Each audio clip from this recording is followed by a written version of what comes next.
Hello? Hello? Peace, peace, peace, everybody. We're about to get started. Make sure you're thumbing up the video, doing all that good stuff. Let me stop this rain. Can y'all hear me? Is my audio good? Let me know if my audio is good. Peace, Presel. Peace, Julius. Peace, Lady Clinton. Peace, Madison. Peace, dang, what is this? 3. All right, I can't see that. My audio is good. All right, peace, peace, peace to everybody. We got to get started in like 30 seconds. Oh, shout out to Justin March, my first moderator. Peace to you, bro. He just gifted 10 memberships. Family, if he gifted you a membership, make sure you thank him. And you also better make sure you thank him and make sure you keep it going. Keep it going. If the level is too high, you can always put it down a level, or you can always go up. But also remember, just keep it going and to thank him for that. Also, family, if you send me something called like jewels or rubies or something, because I just found out that people were sending me that, but YouTube doesn't like make a special notification for it the same way they do super chats.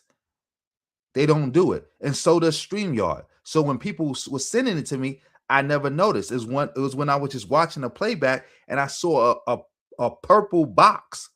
And I'm like, what is this? So I went back into the YouTube, like whatever it's called, studios, and they don't, and even in the studios, they don't tell you who it was. Cause it's like they tell you who sent you super chats, they tell you all that, but they don't tell you who sent you the rubies and stuff. They just tell you that it was sent. And I seen that I got rubies 5 different times, and I was only able to find 3 names.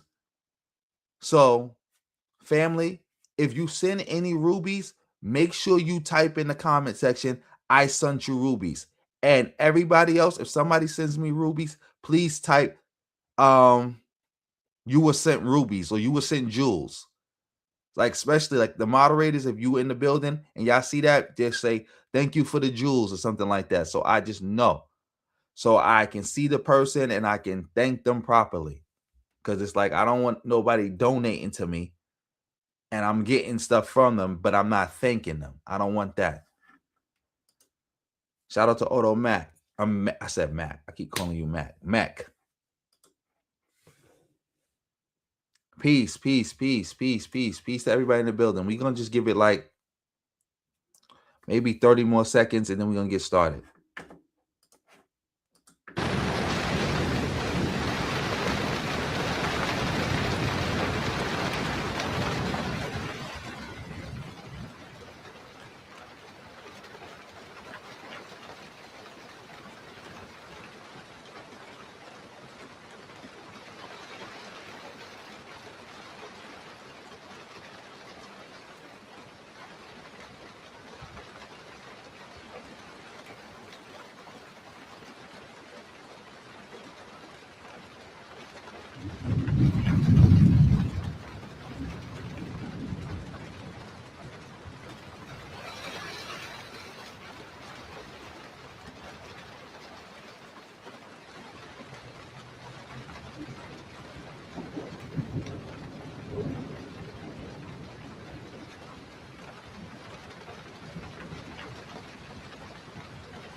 All right, that's enough. We can get started. Shout out to Auto Mech for setting it off with the 5. Family, if you want to support the stream, you super cash. I said, yeah, super thanks, super chat, super gifts, whatever. The jewels, you can support the stream like that. Also, family, remember, PayPal, Cash App, I take it all. Whole lot of ones beat a whole lot of nuns any day of the week. No donation too small. No donation too small. Support the stream. Thanks again to Auto Mech for the 5.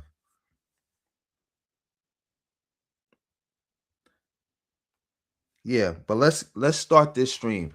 Family, I'm gonna start this stream off with some very troubling news.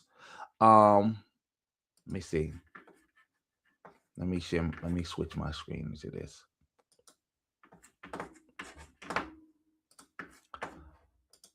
Okay. Family, we about to start this stream off with some very troubling news. A young sister by the name, not even a young sister, a young baby by the name of Jor'Dynn Duncan was tragically murdered by a bunch of racist white people who were supposed to be her family. We're going to just get into this story right now. Yeah, it's a big tragedy. Let's go, family. A horrific and heartbreaking story out of Long Island tonight. 3 women are now charged in the death of a little girl in Bayport. Jor'Dynn Duncan was just 7 years old. Tonight, prosecutors say they have disturbing evidence that shows the women in custody actively tortured the child. Stacey Sager's live in Bayport with the very latest on the arrests and the ongoing investigation. Stacey, heartbreaking.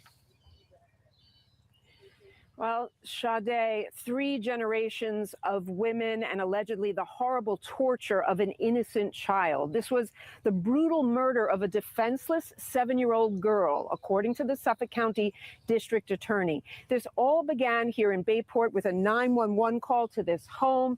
It ended now with a massive grand jury indictment. Oak Street here in Bayport, where nicely kept homes bear welcoming signs and American flags line the block.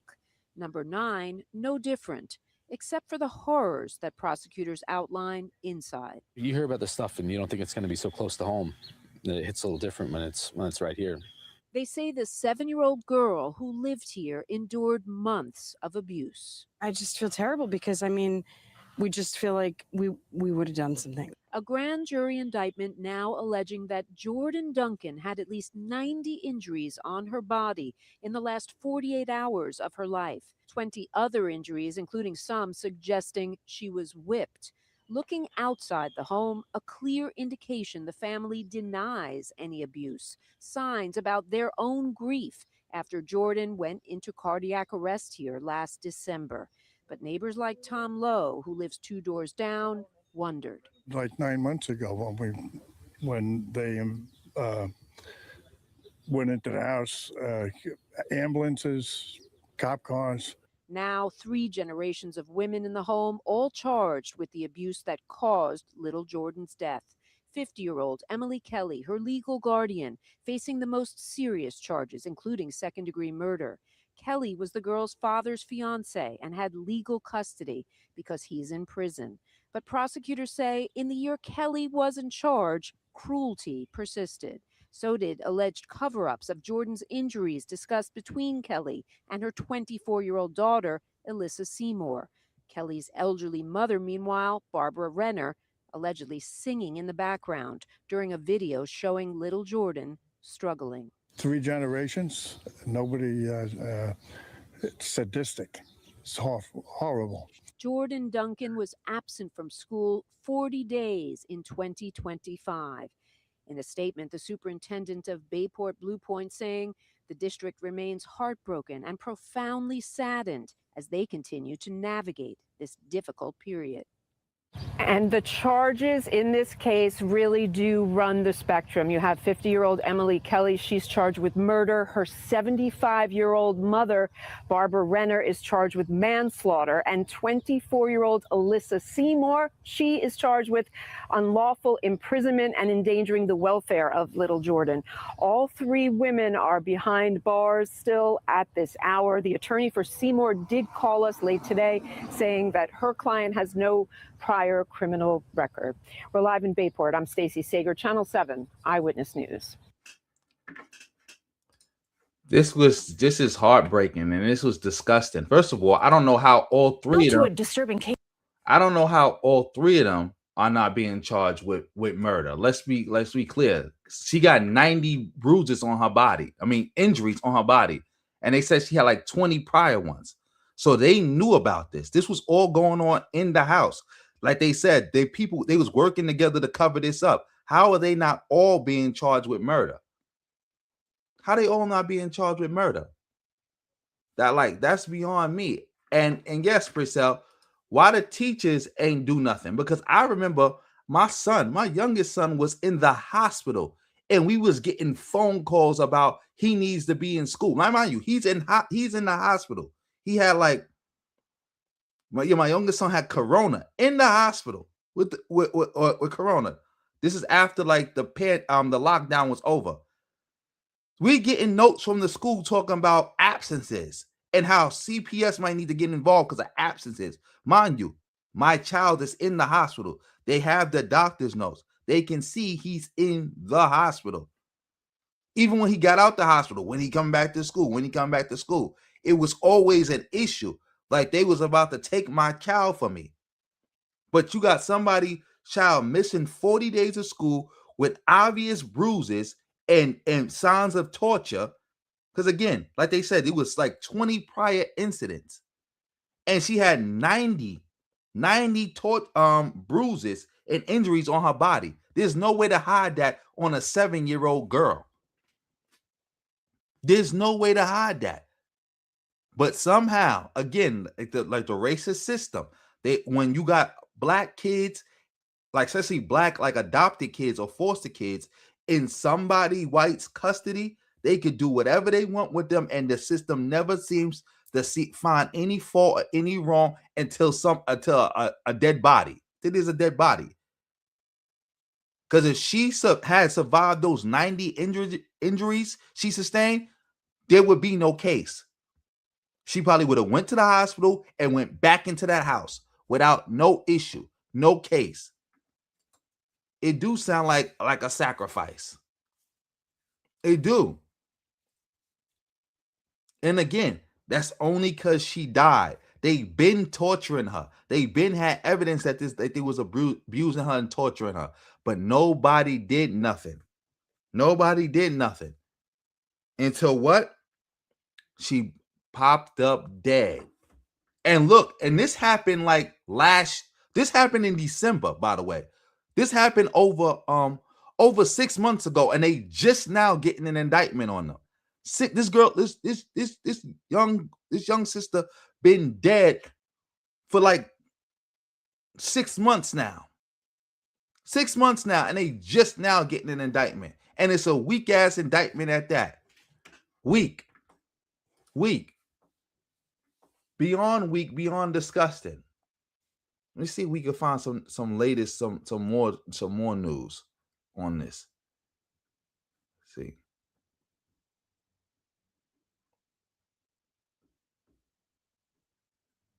Because this don't make no sense. This don't make no sense. She was the prettiest thing, and like I said, she came on Halloween every year. It's just heartbreaking. Neighbors here on Oak Street in Bayport cannot believe what investigators say allegedly happened to this beautiful little girl behind the closed doors of this house. Prosecutors say these women, 3 generations from the same family, are now facing charges in connection with the torture and death of 7-year-old Jor'Dynn Duncan, who had been living with her father's fiancée, Emily Kelly, on the left when she died last year.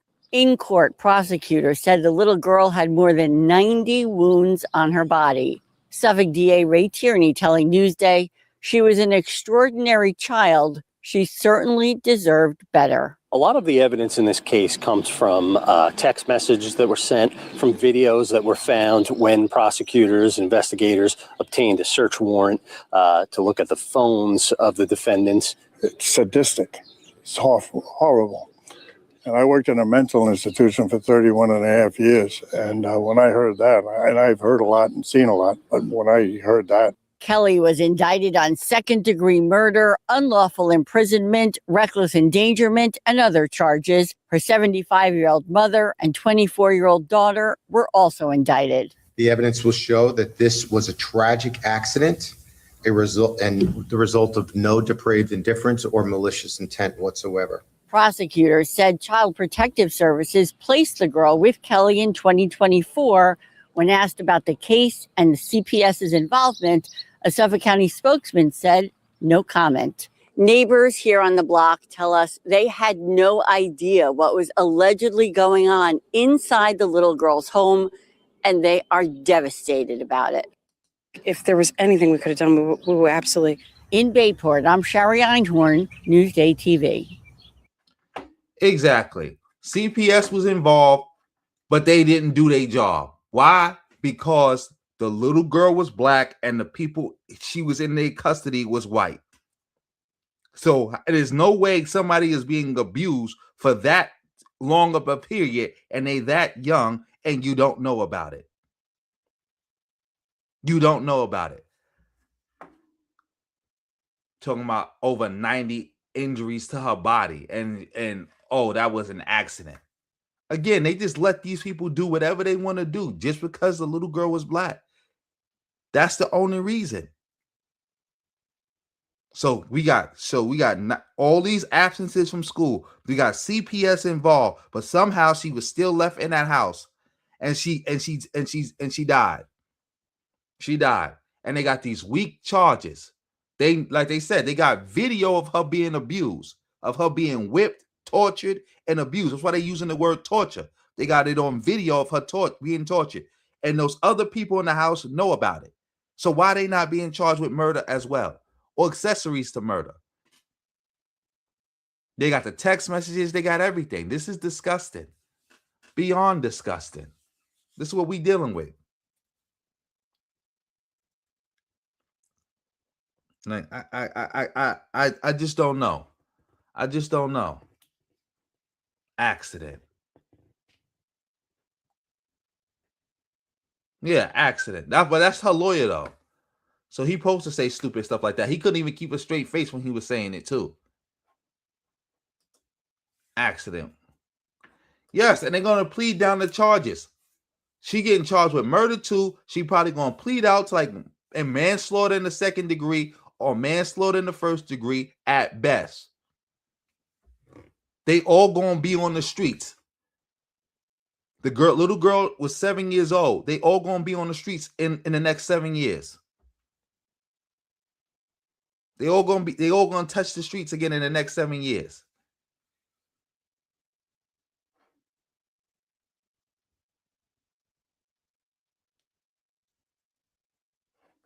I believe that. I know that.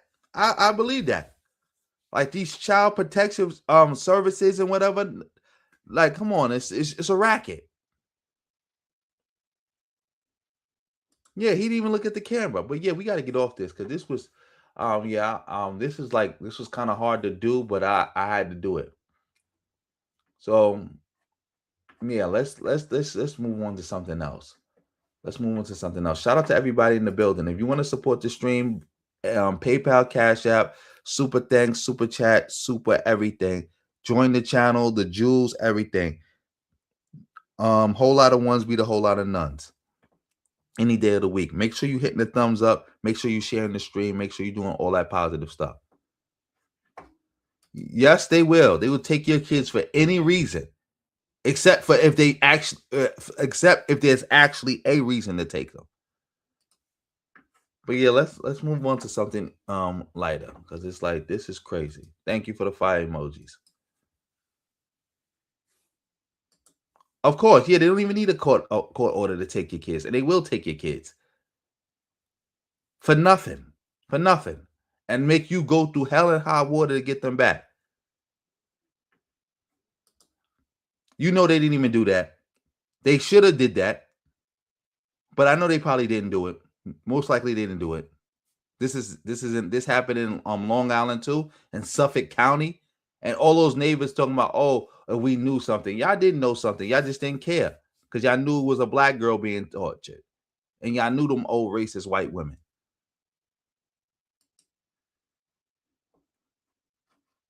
Yeah, it was. But yeah, let's get off this. Let's get off this. Let me go to something lighter.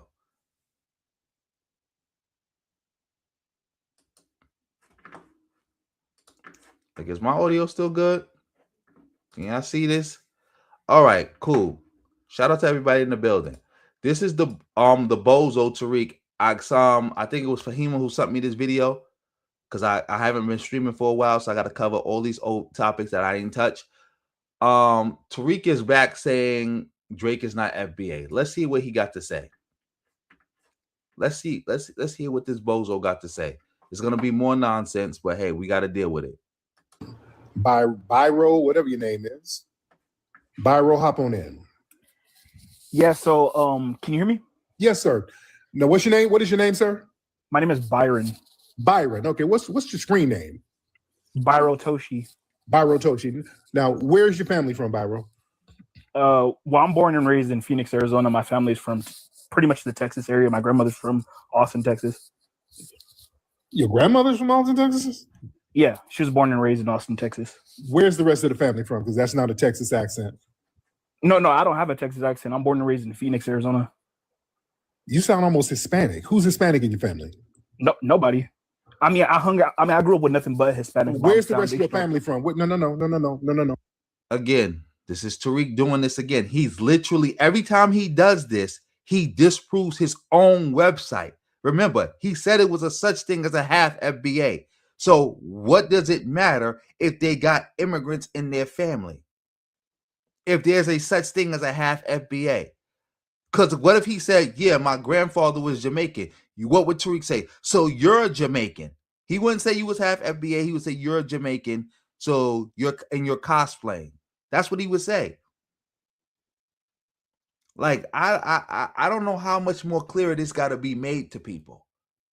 Like I'm only doing this for the edification of the people because it's like I wouldn't even be touching on this subject otherwise. We already exposed Tariq with this issue about how if Drake is not FBA, that destroys the whole concept that FBA is a lineage. But we're gonna let him keep going. No. Where's the rest of your family from, sir? From Texas. Where else? Just Austin, Texas. I mean, from what I know, like on my dad's side, it's I believe like my grandmother was born in like New Mexico, something like that. Something like that, man. Okay. Okay, so we're just going to assume you're non-FBA because what you're saying don't make sense, sir. But okay, now what do you have to ask? Because what you said just don't make sense. So hopefully you don't have. What does it mean it don't make sense? The average FBA person who claiming FBA don't even know who their father is, let alone can trace their family back more than 3 generations. Like let's be real.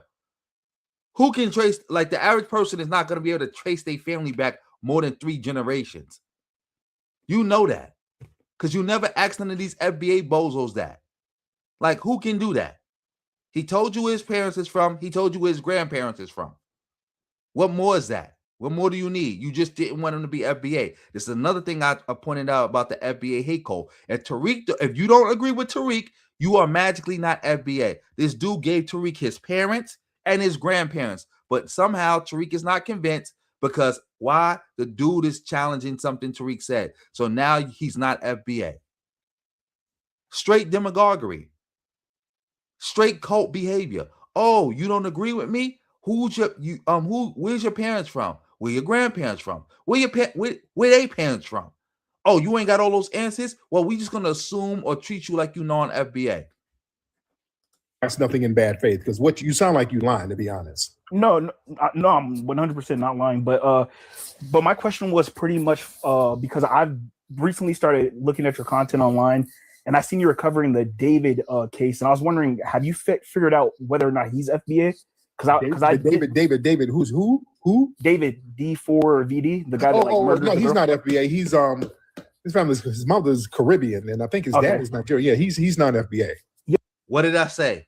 For all you who don't know, we covered whatever the dude name is again, David, the PDF file. We covered his case.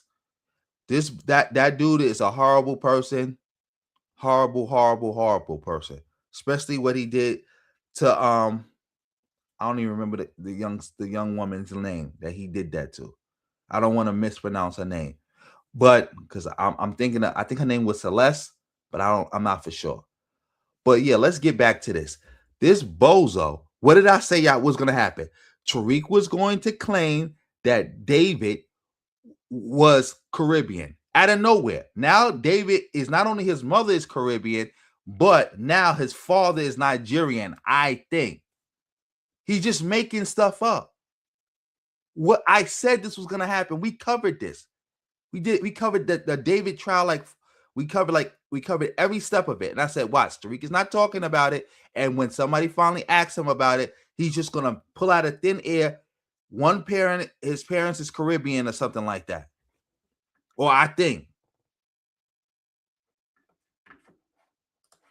Yeah, it's because I was doing some diving in and I seen that his dad's name was spelled DAWUD or something like that. So I was like, just trying to wonder if they're going to try to paint him as a foundational black. Look at this bozo. You just called into Tariq, and Tariq just said you not a foundational black American because you were saying something that he don't agree with. Now you calling up in here to demagogue against other people. The same demagoguery that you tried to tap in with Tariq to do, he just did against you. This is why you can't take none of these people stupid. I'm serious. They all stupid. The same level, the same demagoguery you just tried to do against David, Tariq just did against you. American. No, hold on. We shut that down. No. Yeah, he's go ahead. Yeah, he's non-FBA. But my second thing that I kind of wanted to ask you is how come we aren't accepting Drake as a FBA? Like I feel like look at that. Yes, you are right. Tariq changes the rules every day.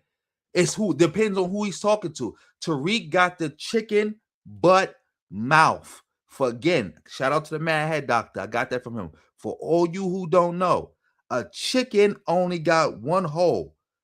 And they pee out that hole, they poop out that hole, they lay eggs out that hole.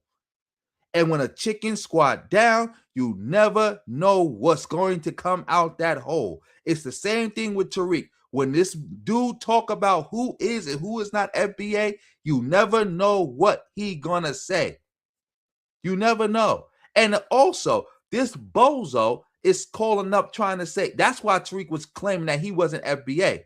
Trying to, because the dude was calling in trying to say Drake is FBA. But this same dude was arguing that David shouldn't be seen as FBA. And according to Tariq, David got Caribbean ancestry or whatever the case may be, got a non-FBA parent or whatever the case may be. Drake got a non-FBA parent and he was born in Canada. So why would they accept one and not accept the other? Especially because Drake was born in Canada. Especially because Drake non-FBA parent is white. That don't even make sense. But these people just say anything. His lineage, especially being that his uncle was in like Sly and Stone and stuff like that. I feel like we should be look at this bozo. Typical FBA bozo. Now you want to claim Drake because he's so super famous and so accomplished. So if Drake was the same person, but he worked at McDonald's, would y'all be talking about claiming Drake? No, you wouldn't have called up here talking about, I feel we should be claiming Drake. You only want to claim him because he come from an amazing family of musicians, and he's an amazing artist himself. Having him represent FBA, being that our blood is running through his veins and he's like super popular. Like I feel like it's just it's weird for us to kind of like set him aside as like some Canadian. Doesn't matter. If FBA is a lineage, then he would be FBA. You know how a lineage work, right? You know what lineage mean? Lineage is your bloodline.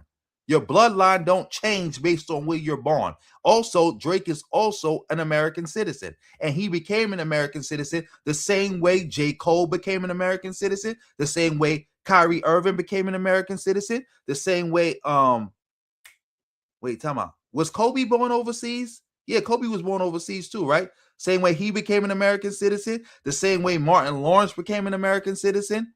So if Drake is not FBA, then those people are not FBA as well. Canadian, not FBA. Well, why do you think the song "Not Like Us" was a damn? I understand. Yeah, no. The whole country said he wasn't FBA. That's what "Not Like Us" was about. Him being an outsider. That's what the whole country said he ain't FBA, sir. Right, but I feel like I feel like even me, like I have white cousins that are like half white, like they have like white dads, and my aunts like their mom and stuff like that, but they're off like Drake, they're like very like not they kind of, how do I put it? Sir, there's your lineage is also based on continuity. Your lineage based on continuity, right?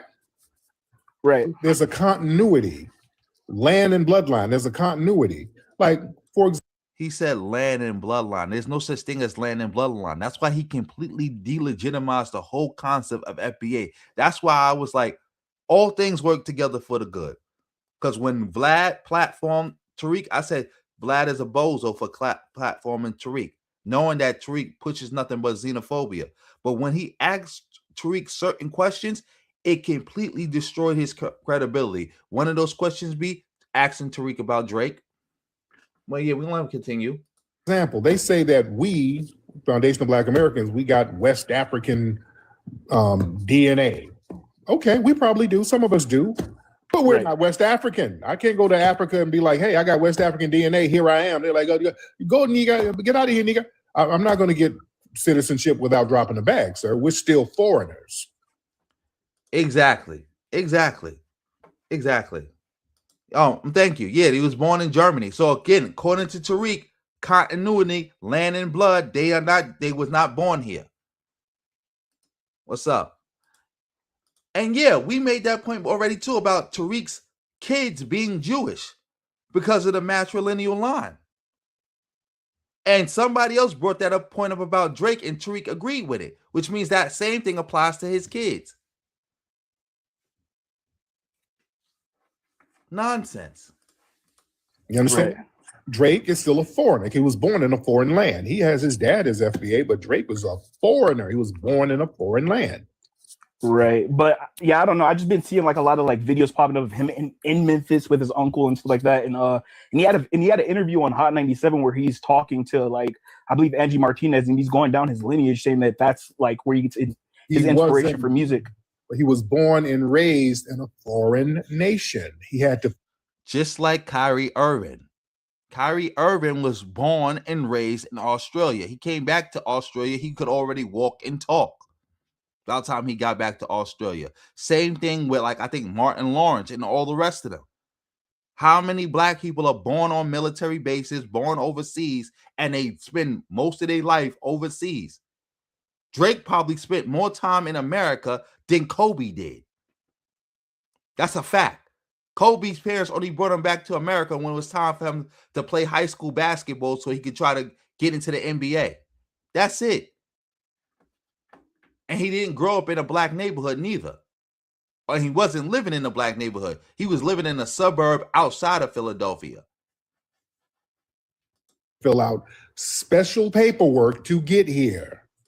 So does the same thing. We already went over this. If you're born overseas, even if you're born to two American parents and you're born on an American base, you still got to fill out paperwork to be an American citizen. You are not automatically an American citizen just because you got two American parents and you was born on a military base, or your parents was on deployment. The same paperwork that Drake had to fill out to become an American citizen is the same paperwork that everybody I named, plus more, who was born overseas, their parents had to fill out that paperwork. Like, we just saw stories about people being deported because their parents were in the military. They were born on a military base, but their parents never filled out the paperwork because they assumed that we're American citizens and we had our kid on a military base. So therefore, they gotta be born with American citizenship, and it does not work like that. Does not work like that. Like, this guy is such a bozo. Such a bozo. Such a bozo. Oh, shout out to Red Pill Zulu for coming through with the 20. Yeah, he's a grifting bozo. Okay? When you have to fill out some special paperwork, he was raised as a Canadian by a Canadian mother. Okay? Right. So you are Canadian.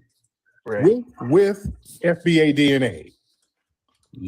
What about J. Cole? Wasn't J. Cole born overseas to like a German mother in Germany? So is J. Cole not FBA now?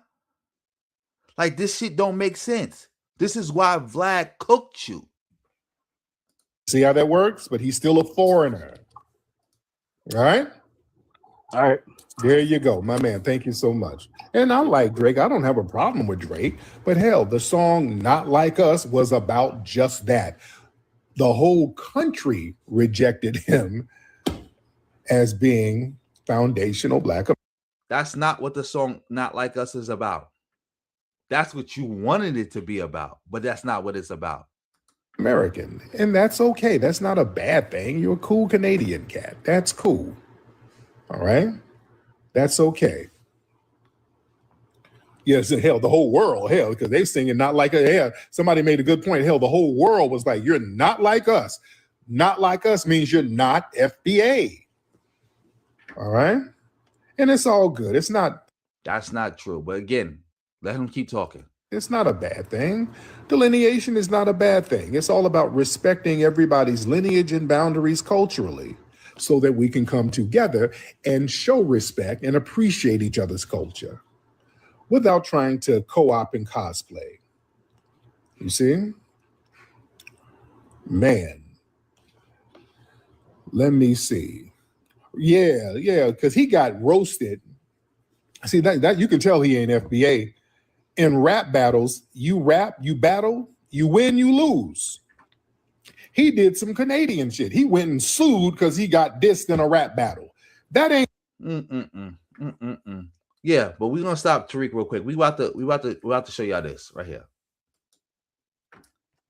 Let me see. Let me make sure my audio is still good. Let me remove this from the screen real quick. Shout out to everybody in the building. Of course, it wasn't about FBA. Tariq is just making stuff up, and of course, he's going to his cult is going to go with it because that's what the cult is. That's what the cult is about. Exactly, he doesn't. But you know, Tariq can say anything. But anyway, this is the Vlad interview where Tariq literally legitimized all of FBA. He delegitimized all of FBA. Like you can look, you can just look up. You could just look at the comments. The comments is killing Tariq. Tariq is being killed in the comments. The whole comment section. The whole comment section.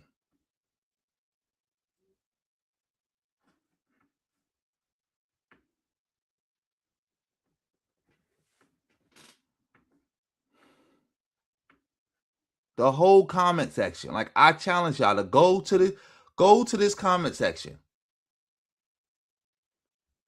Go to this comment section on this video, and you're gonna see the whole comment section. It's like, Tariq, you contradicting yourself. Tariq, that makes no sense. Tariq, if that's the case, look, somebody made this comment. So Kobe ain't FBA because he grew up in Europe.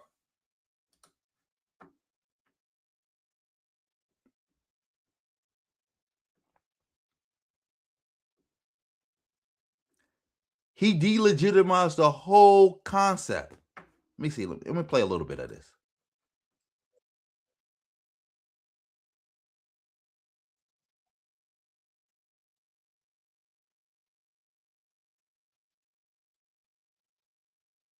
Yeah, we ain't playing no that because you know, Vlad might copyright ID this thing, and then it might go from there. But yeah, let's go back to Tariq and see what he was saying. But like, because I already proved my point. Completely delegitimized the. Oh, is it? What was that video? That was Vlad. The name of that video is like if you type in Tariq, Nasheed, Vlad TV, and Drake, it'll pop right up. Because it says Drake, Tariq Nasheed, Drake is not FBA, even though his dad is. Like Vlad clowning you. Vlad is like clowning you. And you was too stupid to see it. Your whole FBA hate cult was too stupid to see it. But let's see if Tariq got anything else to say on this topic before we move on.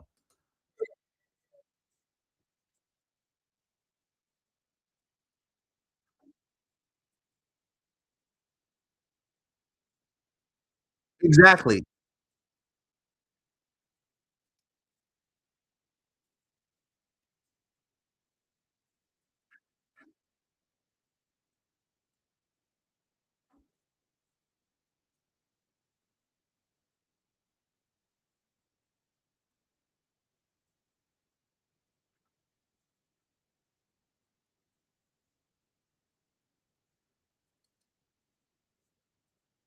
Oh, is my audio still good or no? Is the audio still good or no?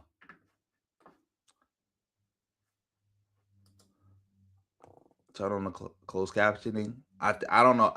It should be on. I don't know why it's not on. If it's not on, is my audio still good? All right. Sure, y'all be pissing me off.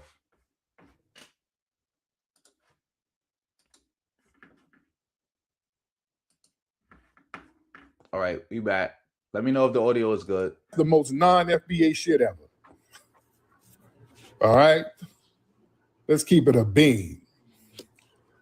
In rap battles, if you take an L, you take an L. All right? You going, and Drake was going back and forth. He wasn't being bullied or picked on. You going back and forth, going in on Kendrick. Kendrick hit him with that 1-2 haymaker, and bam. Made the biggest diss record in rap history. It's the only diss record that won multiple damn Grammys. Tariq still dick riding. They not like us. Tariq, Kendrick is never gonna give you a shout out, bro. It's over. It's over. That's the diss record of the century. Yeah. And then you're gonna run the court. That's some light skin foreign shit too. He did some light skin foreign shit. That was light skin as hell to do that. Exactly. Like it's just so many people that if we go by what he just said about Drake, that applies to so many different black people. Man, come on now. That's some non-FBA shit. All right, let me see. We got a lot of folks in here. Respect to the family. Respect to the family, ladies and gentlemen. Who we got? Y'all raise them hands. Let me get y'all up in here. Y'all raise the hand. All right, we put them in double speed because again, we're not doing all that. And Vegeta, yes, I'm talking about that video. I will be touching on that video about bad empanada and FD Signifier. But yeah, let's keep it going.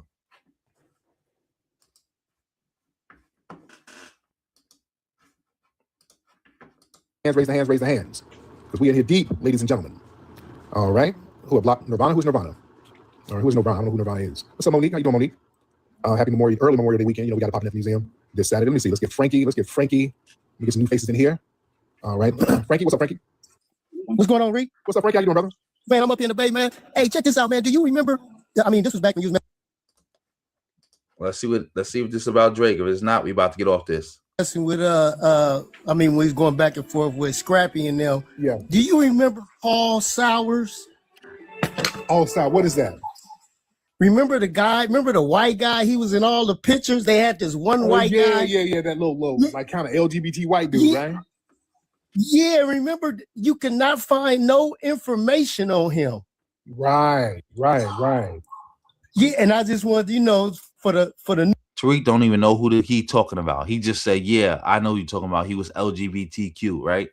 Tariq just making stuff up. And also, yeah, to address that light skin point. Like, Tariq, your kids is light skin. And you know how he had to catch himself. Because he was like, oh, Drake doing some light skin shit. Then he had to it's some light skin foreign shit. Somehow, some way he had to make it he was attacking light skin people. And then he had to be like, oh, yeah, wait, I forgot. That might be a bridge too far. So let me say light-skinned foreign shit. So people understand, like, all right, I'm not talking about you, my light-skinned FBAs. New listeners and stuff of just how far this stuff been going on. You know what I'm saying? Oh, yeah. They have that mysterious white T dude around them. Their whole thing was weird. Their whole thing. That's why ain't nobody rocking with them. That's why ain't nobody rocking. That's why... everybody abandoned them. The Scrappy was running around begging people to recognize them as leaders. We're the leaders, all of it. We're the leaders. Ain't nobody rocking with them. The ancestors ain't rocking with them. Nobody's rocking with them. Yeah, they were gonna crash everything out. What's up, H? What's your name? Hardhead 60. Hardhead 60. How you doing, brother? What's going on, Tariq, man? Hey, I just want to holler at you real quick, bro. Man, I appreciate what you're doing. Yes, sir. This is the first time ever. I'm 45, so this is the first time ever that black people been on code without no meetings. Right. So, I'm behind you 100%, bro, and we got to keep it going. Yes, man. Respect to that, man. All day. Real talk. Yeah, this delineation movement and this thing. Yeah, we about to get off this. We have to let them talk for a little bit longer, but yeah, we about to get off this. But this is nonsense. You heard what the person just said. This is the first time black people been on code with no meetings. How are you going to be on code with no meetings? And what is the code? And who's enforcing the code? And how and what are black people actually doing that's on code? It's spanking people, man, because this thing is very powerful because it's spiritual. I keep telling you, this is a spiritual thing. And the tethers and the alphabet people and the think tanks, they don't know, they can't contain it, so they don't know what to do. It's a delineation movement that they can't contain. There is no leader. That's why they keep trying to force a false leader on it. Ain't no leader. That's why attacking me is futile. It's absolutely futile. It doesn't work. You're just spinning your wheels. So basically, a lot of people, what they try to do is just reduce themselves to basically internet trolling to waste time. Because a lot of these spaces, folks just be in there trolling and just saying the same debunk talking points over and over out of frustration. Don't nobody be in their rooms. I be going in there poking at them, messing with them. Oh, I got a strategy where I go in the rooms and I don't get on the microphone with them. And that really messes, that really makes them mad. Oh, that really ticks them off when I go in their rooms and be begging me to get up so they can get some clout and I don't give it to them. Oh, I go in there and just rile them up so they can start promoting me in the algorithms. I treat them like my little e-bitches. Oh, they be so mad. Come up. Say, come on. We done with that. We done with that. And also, like Tariq said, he made a good point. Let me bring that back a little bit about his trolling tactics. how he does all this stuff for clout. A strategy where I go in the rooms and I don't get on the microphone with him, and that really messes, that really makes him mad.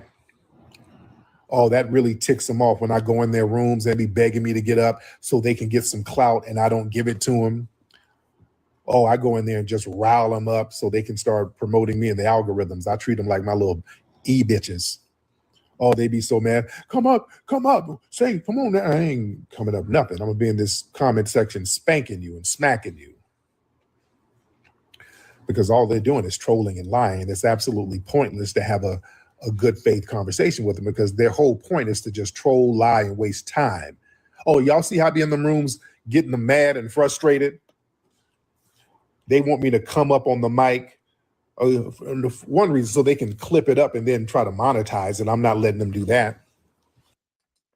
Or they want to clip it up and so they can monetize it and get clout. And if I go in their rooms, if I get on the mic, then a whole bunch of people are gonna come in, and I'm not even giving them that. I'll let their room struggle. I'll let their room stay starving and thirsty. Oh, it's funny. Then they get all frustrated and just be crashing out. I love it. I love to let the spiritual energy whoop on them a little bit. And I like making them look like fools. Then they're crashing out, lying. They do these marathon spaces about me all day, every day. You know what they're saying? The DNC, I'm telling you, the DNC, because most of these people are DNC flunkies. The DNC, they act like I'm the most powerful Black influencer in the country. And it's just the spirit. All right, that's enough. Because again, Tariq, this is the same stupid shit Tariq said. Like, he got his audience really believing that the DNC is literally paying people to talk about Tariq Nasheed all day. Like you can't be that stupid. You can't be that stupid. But we gonna move on right now, family. Shout out to everybody in the building. Also, family, remember, if you said something, if you send me jewels or rubies or anything like that, make sure you drop a comment saying, hey, I sent you jewels, I sent you rubies, because YouTube does not let me know when you're doing it. They're like StreamYard doesn't let me know, because normally if you send me like any type of money or anything, StreamYard puts your comment in a special spot so I could go back and see it. They don't do that for the jewels. YouTube don't do it neither. So shout out to everybody in the building. And let's go on to this next topic. This is Lady Boule, by the way. We have to get into Lady Boule right now. I don't know what this is about. It's probably some more FBA nonsense about Africans or Caribbean people attacking people or something like that. Well, we're going to get into it. We're going to see.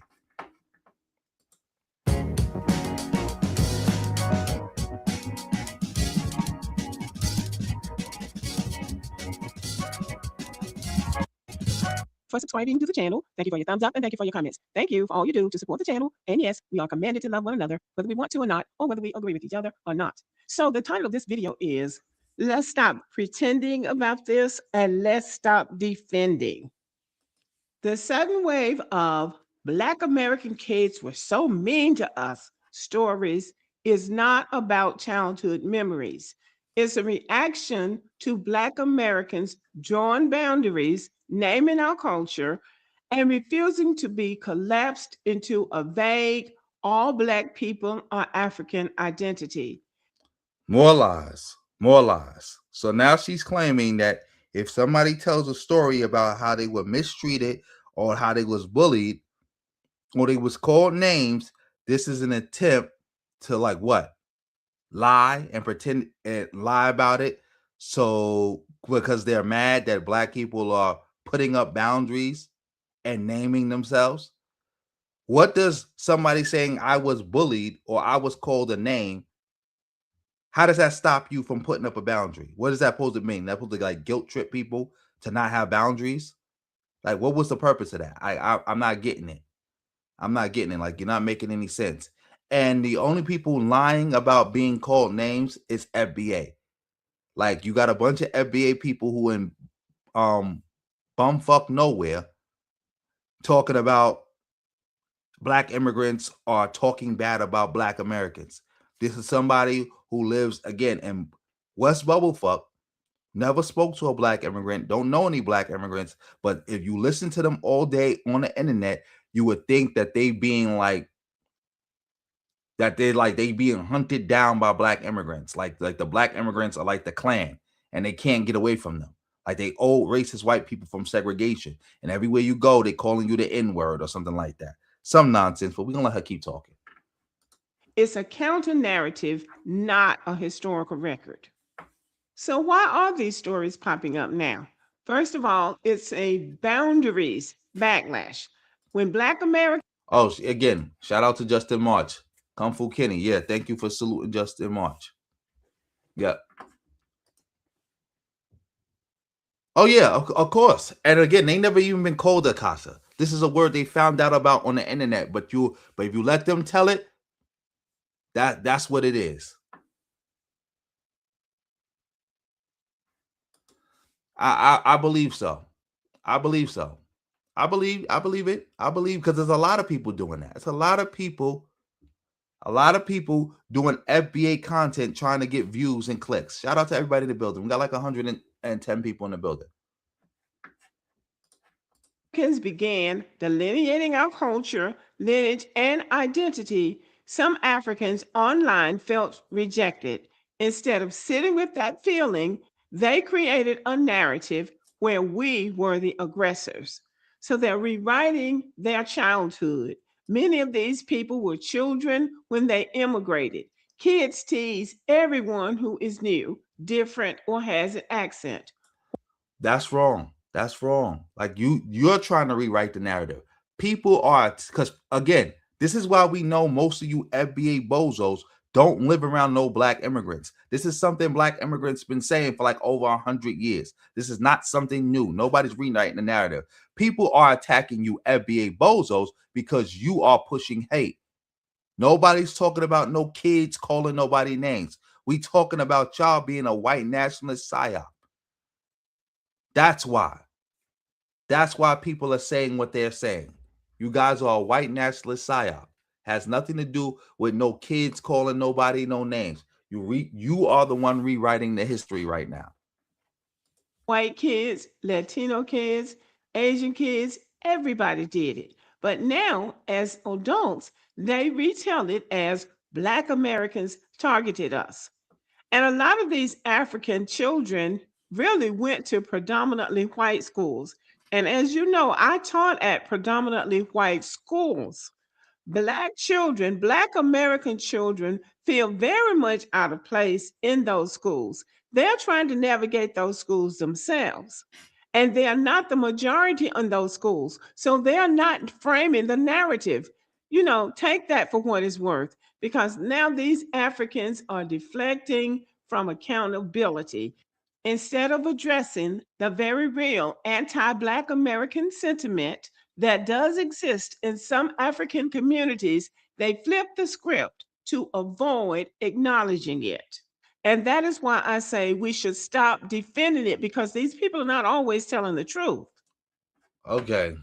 This is one of those videos. It's one of those videos where now you're trying to say, well, we should stop defend again, because you can't defend it. You can't defend yourself. The FBA cult narrative cannot be defended. That's why they keep pushing. Now they trying to, because you just heard Tariq say it. Now she's saying it. This, we got to stop engaging with these people because they're arguing in bad faith. That's a lie. You guys can't defend what you're saying. You are the ones lying, and people can easily point out that you're lying, and you can't defend it. Yes, this is babble. FBA babble. FBA babble. FBA babble. They are not always telling the truth. And all Black people are not bothering them, but they're trying to make it seem like, oh, Black people were really targeting us, when really most Black people didn't even go to school with them. Most Black people will tell you there were no Africans in my school. And when they were in the school, the Black people had, Black children were just like all other children. They act the way they act. Nobody is changing because Africans or Caribbeans or somebody else shows up. People are being themselves. And another thing is, These stories that these immigrants, these Black immigrants are telling now are too coordinated, too convenient, and too recent for us to take but so seriously. Again, this goes back to you not knowing any Black immigrants. This is a story that goes back literally over 100 years. Like, remember that article that they had put out before that was from the 60s or the 50s, where you had the dude talking about Black immigrants and Black Southerners who just came to New York having problems in New York? Yeah. The dude was talking about the Black immigrants, and they was talking about name calling back then. Like, what are you talking about? This is not some new narrative. Again, you don't even know what you're talking about. For decades, Africans who immigrated were saying, we didn't grow up thinking about race. So they don't know about race. Well, we did. We grew up thinking about race. America is a country where you think about race. So we grew up thinking about race, and we saw their race, but they said, what? We are not Black. So we took them at their word. But now suddenly they always knew they were Black. They were bullied by Black Americans. Again, you mixing up the, I don't even know why I'm even covering this. Like, this is crazy. Like, you're the one mixing up the narrative. You're the one mixing up the narrative. Because again, you just went from we didn't even know them because we didn't even go to school with them to the fact that we always knew them and we was always telling them that they was Black, but they rejected it. They were treated worse here than in Africa. And in that case, they should go back to Africa. They have trauma from Black American kids.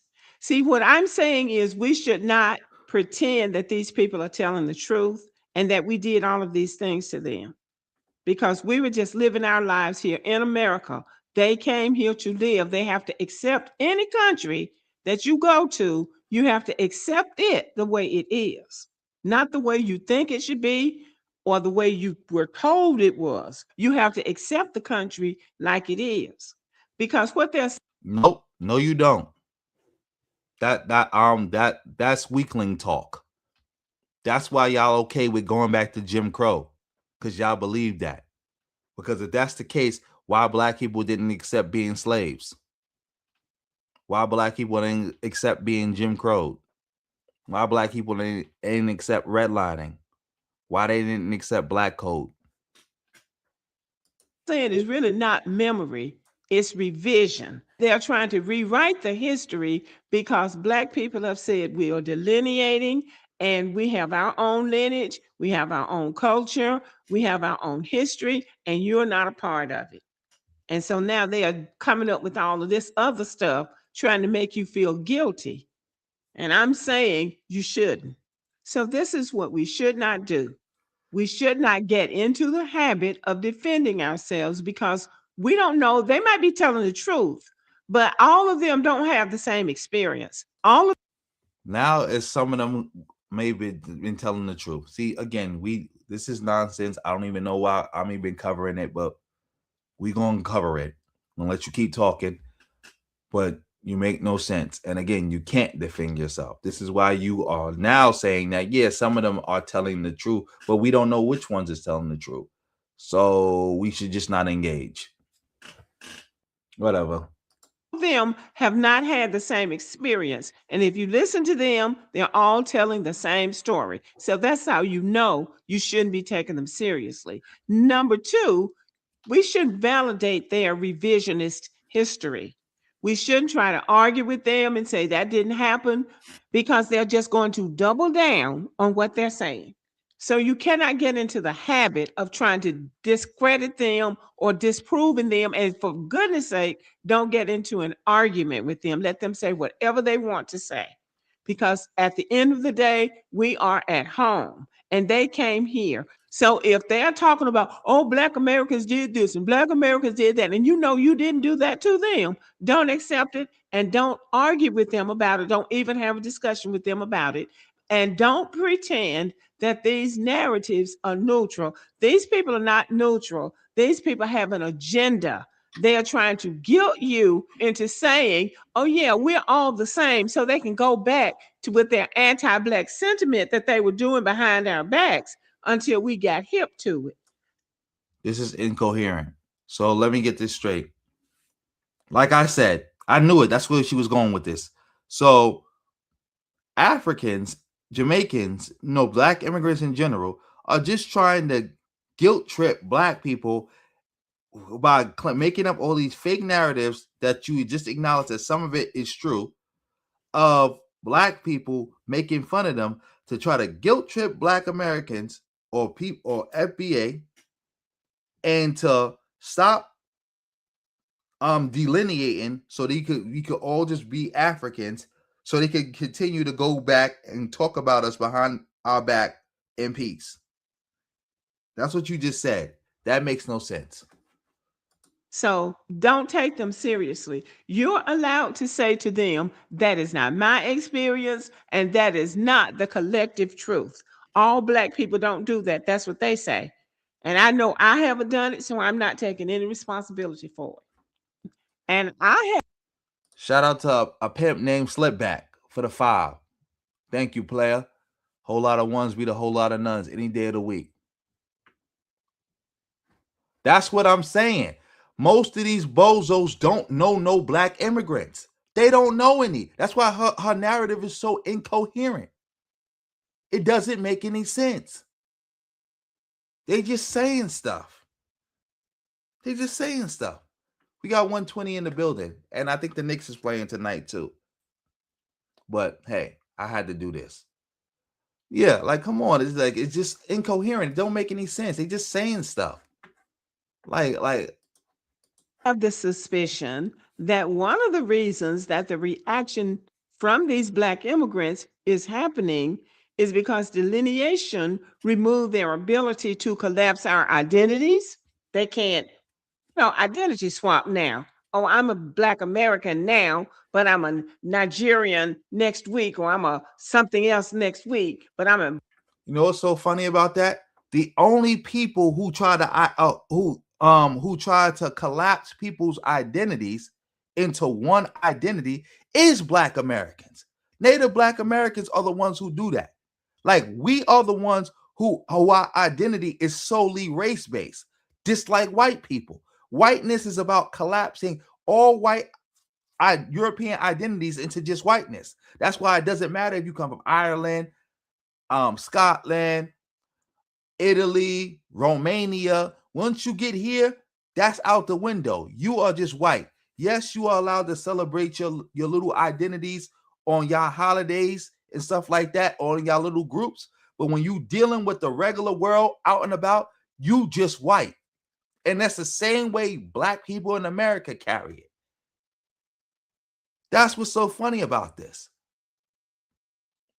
Black people every Black immigrant I know has gotten an unsolicited speech at one point or another from a native Black American explaining to them that, yeah, you may be a Black immigrant. Yeah, you may be Jamaican. Yeah, you may be Haitian. You may be Nigerian. You may be Trinidadian. But in America, you just Black. And if the Ku Klux Klan come over here, they ain't asking no questions. They're just going to try to kill us all. If the police pull you over, they not asking none of that. Everybody I know has gotten an unsolicited speech about that. So how is it the Black immigrants, like you flipping it on your head, on its head, that it's the Black immigrants somehow trying to convince people to have one Black identity? And they getting mad at the Black Americans because they want to have their own identity. Like, this is nonsense. Black American when it's convenient. You can't do that now. And you can't claim proximity to Black Americans anymore. And most of all, they can't claim superiority.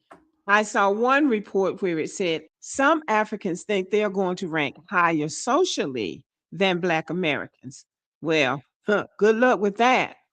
So that's why all of this, you were mean to us. You were mean to us because white people are the meanest and the harshest of any group of people in America. Why don't they take this to white people? You know why they don't take it to white people? Because white people are not going to even entertain it. White people are not even going to have a discussion with them. At least we will entertain the discussion. At least some Black people will. But white people are not even going to entertain this discussion with them because they gatekeep and they don't care who knows it. So people don't take their grievances to the groups that they actually feel intimidated by. They take them to the group they assume will absorb it. White Americans don't internalize these narratives, don't feel responsible, don't feel obligated to soothe anybody, and don't engage in anybody's ethnic debates. They listen to Black Americans because we've been here all the time, and they act. And usually, when they act, it's something negative. But that's a lie. They do not listen to Black Americans. They do not like this. Again, this false narrative that somehow us and white people got some camaraderie. That's not true. We don't got no camaraderie with, like, yeah, we got our little issues, but when it comes, but we are all Americans and we know that, and we don't play when it comes to immigrants coming here trying to tell us Americans what to do. This is nonsense. Shout out to the pimp named Slickback for the double up with the 2. There is no report. She's not citing anything. She doesn't have any sources. She's just making it up. This is just FBA nonsense. They just make this stuff up as they go along. Shout out to Bam in the building. I can see why you unsubscribed to her. Like, this is crazy. Exactly, Regina. She said that. Like, that's not true. Like, they want that to be true so bad. They want it to be a situation where them and white people, yeah, we got our problems. Yeah, we got our differences. Yeah, we don't win at it from time to time. But you know what? We still family at the end of the day. They want that to be the truth so bad. Her name is Lady Boule. Shout out to everybody in the building. Yeah, let her keep going. they do listen to us. They're not even going to listen to these immigrants. Well, listen to them well enough to tell them where the immigrant detention center is. And we've all heard these Black immigrants say that white Americans are nicer to them than Black Americans. Well, this is your chance to make your move with white Americans because Black Americans have delineated. Black Americans never expected to be blamed for other people's discomfort or identity struggles. So if someone feels more affirmed by other groups like white people, then you're free to engage with them. But what we're not going to do is accept narratives that rewrite who we were as children or who we are as a people. Okay, y'all, thank you for listening and have a good evening. Oh, that was terrible. That was painful. That was nonsense. That was nonsense. And I think this image is AI too. Why they never can't have no real images? Why they always use it AI? I think they always use AI for the same reason Tariq started using AI heavy, because when they try to use real images to prove their point, it always disproves their point. Yes, more tomatoes. Tomato. Let's move on to something else. Somebody sent me money. Oh, wait. Before, let me see. Let's see.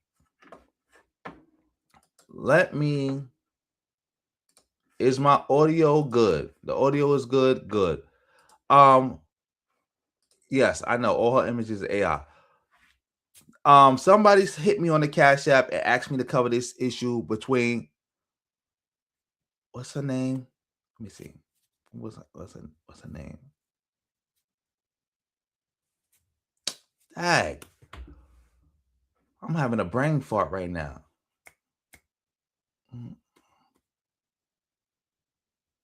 It's Claressa. Dang, I'm having a brain fart. We gonna go to it. I know it's Alicia. The 2 boxing women. Shout out to them. We gonna just cover it right now. Cause it's I can't believe this. One lady, I remember her last name is Shields. The other one, her first name is Alicia. Baumgartner, Alicia Baumgartner. Thank you.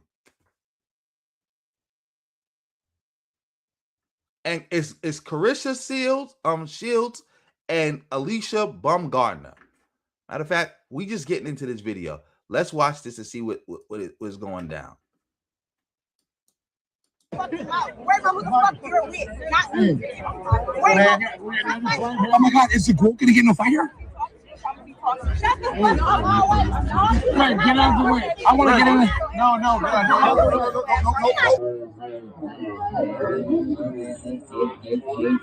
World star.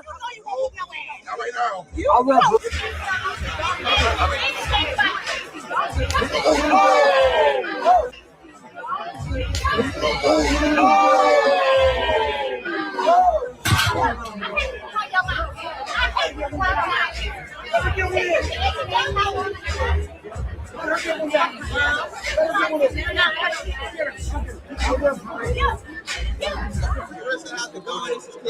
All is well. I think all the fights are very exciting. As you saw, she punched her. So now Alicia is talking about getting her arrested and taking her to court. And you got this boxer promoter, MVP, is talking about she's banned. And everybody thought she was banned from all of boxing. But you know what? We're going to let her speak.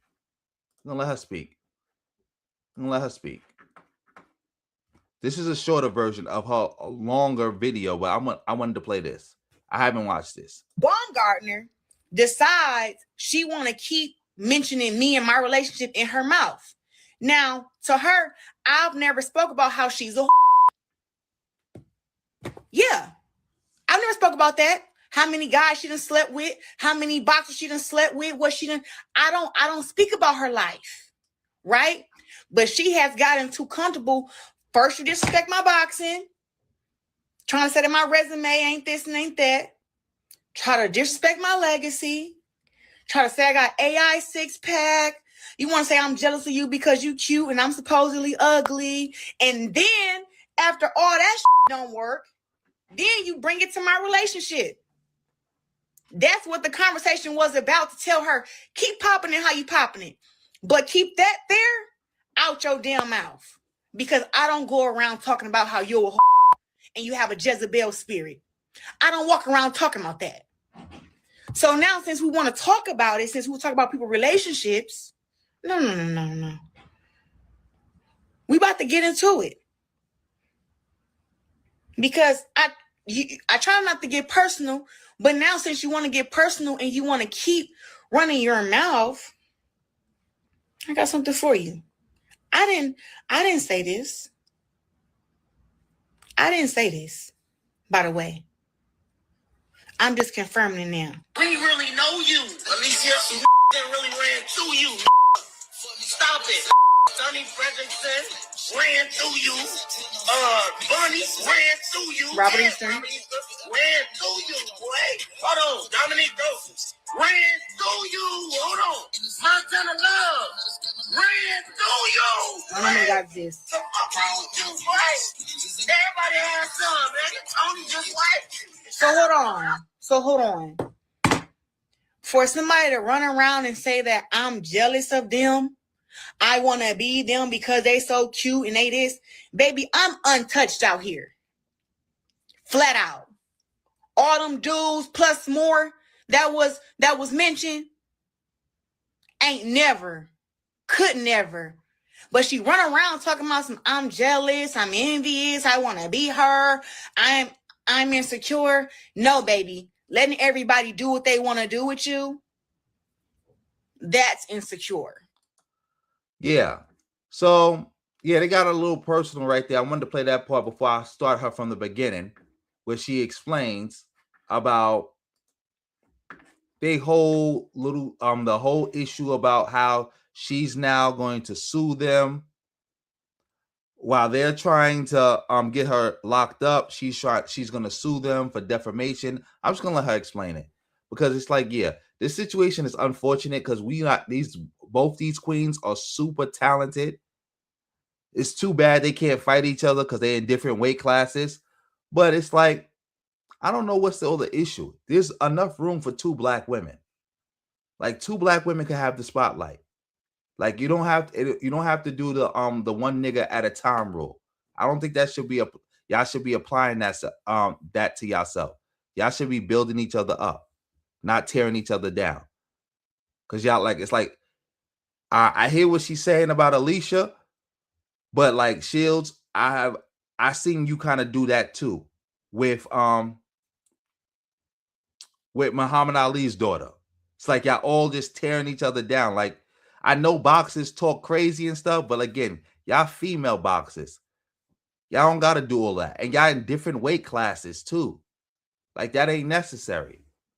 Y'all can all lift each other up. Y'all ain't gonna be fighting each other. So what's all this about? But we gonna let her talk about what she gonna do in response to them banning her and the defamation of character. For those who saw the video of Baumgartner threatening me, telling me out, and everything that happened was completely unprovoked, that's a lie. We all know that MVP statement is always going to be to paint me out to be a bad person, to have bad character, to come after, to assassinate my character. We know that MVP does that. MVP tries to trigger me every chance they get, tries to pick at me. I mean, they literally came out the gate. When MVP first came out the gate, announcing that they were a promotion, they came out the gate calling Amanda Serrano the real GWOAT. And all through the comment section on that post, all you seen was the GWOAT is Claressa Shields. The GWOAT is Claressa Shields. I had to literally send them paperwork and tell them, stop using GWOAT. That is trademarked, is owned, it's mine, it's me. They thought that they were just going to come out the gate and just take my whole identity and push the little black girl from Flint to the side, and didn't know that my brand was strong. My brand was strong. My fans were loud, and they couldn't come over and take over women's boxing and do nothing. So now that we're speaking on that, how they came out the gate just disrespecting me, I never really liked the whole MVP thing. You know what I'm saying? But at the end of the day, you're right. Like that name, Baumgartner. Baumgartner is crazy. Baumgartner is a crazy name. But yeah, Claressa Shields and Alicia Baumgartner, like come on, sisters. It's like y'all don't need to do all this. You're right. You're right. Papoose got a type. He got a type. I was like, whatever, because the GWOAT gonna keep doing what the GWOAT do. And Salida Promotions has always backed me, always given me a big platform. And I have traveled the world beating girls down. 5 different weight classes. 5. 18-0, undefeated. All unanimous decisions. And then we have to remember that some of my career, I was doing MMA too. So this whole thing with MVP, they came out the gate trying to antagonize me, trying to erase me, trying to assassinate my character. And this has been going on for a very long time. It didn't just start with this. So now that I'm looking at statements and I'm seeing people lie, it's okay, because I'm not going to handle it with the law. I'm going to handle it with the court. Y'all going to get sued for defamation of character. All of y'all up over there. So y'all need to get y'all checkbooks ready. Now that we're talking about that, because I have to go to my notes. I want to make sure that I hit this stuff. Not Nikisa lying, saying that I celebrated Shadaysha Green having a brain bleed. For all y'all who are boxing fans, what have they been promoting for the past year and a half? They've been promoting that Shadaysha Green can beat me in a fight. Shadaysha Green will knock me out. Shadaysha Green better than me. You got Jake Paul at one of her press conferences saying, yeah, she'll knock her the fuck out. So now that this has happened, first of all, I watched the Shadaysha Green and Lonnie Daniels fight which, rewind, they have also been saying that all the girls I've been fighting been easy. I've been handpicking them. Like, I got to handpick somebody who I can easily beat. I got to handpick them so I can make myself look good. They've been saying for a year that I'm scared of Shadesha. She'll beat me in the fight, all this bullcrap. But instead of Shadesha fighting me after I got done fighting Franchon, she goes and fight Lonnie. Which I was like, why y'all doing that? I let y'all know. Y'all was saying I was scared of Shadesha and I was ducking her. So now I'm letting y'all know after I get done with this, I want her. Let's go. Let's get it booked. No, they go and fight against Lonnie Daniels. So I'm watching the fight live. I know Lonnie Daniels is heavy-handed. To make this story short, Lonnie Daniels TKO Shadesha ass in the 9th round. Okay? I'm watching it live. As I'm watching it live, I'm commentating. I'm making videos. All of a sudden, after she gets beat or whatever, probably like 30 minutes, 40 minutes after the fight, they're announcing on TV that she had a brain bleed. So why is Nikisa making it seem like I was celebrating her having a brain bleed if no one knew she had a brain bleed? I believe her. And yeah, she did say that. And again, like the reason she said that is that because they trying to get her arrested. So she like, I'm not trying to get nobody arrested. I'm trying to sue y'all in court. That's why she said that. But you know, this is a crazy topic. I might have to touch on it a little bit more. I'm gonna keep my eye on it. But it's like, I don't know why the sisters is even going back and forth like this. I don't even it's like y'all gotta find a better way to handle this. Cause like I'm seeing, like, again, I know boxers talk crazy to each other, but it's like I'm seeing too much of that from the sisters. And again, y'all can't even fight each other. Y'all in different weight classes. I don't see the male boxers doing that too much too. Like talking crazy and going in on each other, especially if they're in different weight classes. Like they're not gonna fight each other. So what's the point of that? So it's like I'm not getting it. But yeah, salute to both these sisters. Hopefully they can resolve this with a conversation and they could just big each other both up. But yeah, let's move on to something else. Shout out to everybody in the building. We got over 100 people in the building. I want to go to this. Let's see, my audio still good? I want to go to this. Oh, before we do that, I think this is the person who just got put on timeout. So you came back under a different account. So let me help you out and just ban you. Get you up out of here. Oh, that almost banned the wrong person. Okay. We banned you. And that's it. Now let's get into this. We got this video with FD Signifier talking to Bad Empanada. I have not watched this video, but I'm pretty sure. I want to find the whole video that we can go over it. But it's like,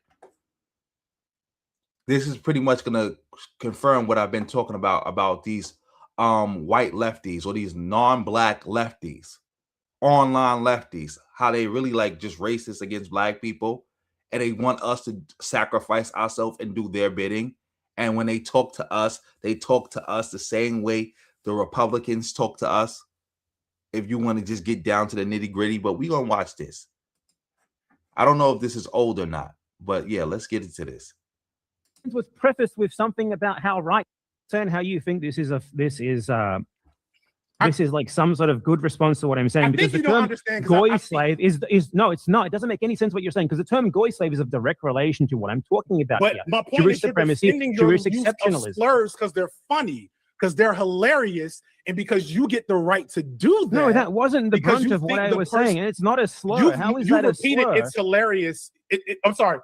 Who is okay? Question: Who is the term goy slave a slur against? I'm sorry. I don't know enough to say that goy slave is a slur to any particular person, but I do know it's a Nazi term, popularized from the term. A Nazi term.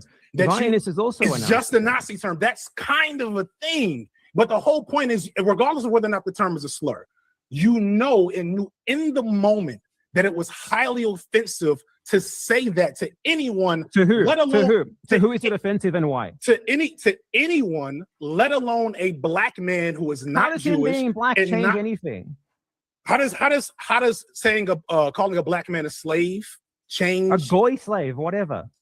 First off, Zog slave. This term Zog, again, from the Turner Diaries, the Nazi I Bible. mean, Zog is like even your less defense. of a Your defense has less been of a racial slur, like calling someone Madam Zionist occupied Madam government. That Banana, doesn't even make your sense. defense has been who cares? That's hilarious.